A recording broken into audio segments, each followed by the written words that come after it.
Genesis chapter 16, Hagar is given by a woman to Abram. Now Sarai, Abram's wife, had not borne him any children, as she had an Egyptian servant named Hagar.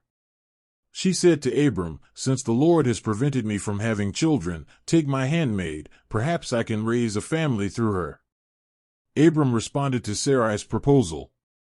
When this happened, Abram, her husband, had been living in Canaan for 10 years.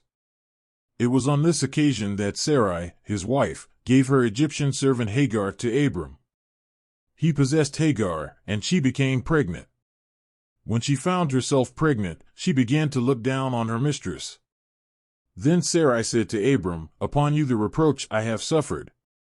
I placed my handmaid in your arms, and now that she knows she is pregnant, she despises me. May the Lord be the judge between me and you." Abram replied to Sarai, "Your servant is in your hands. Do with her as you see fit."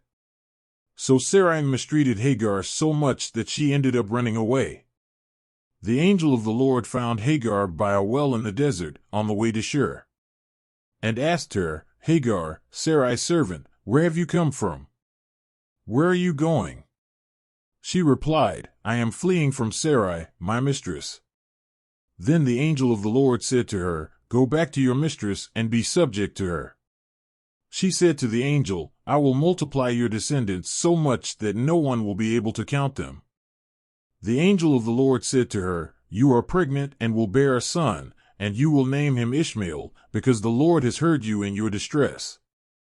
He will be like a wild donkey, his hand will be against everyone, and everyone's hand against him, and he will live in hostility against all his brothers."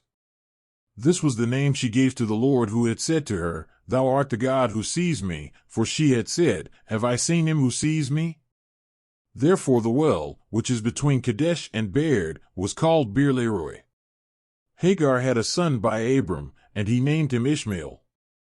Abram was 86 years old when Hagar bore him Ishmael. Rest in peace. Thank you for sharing the Word of God. See you in the next chapters.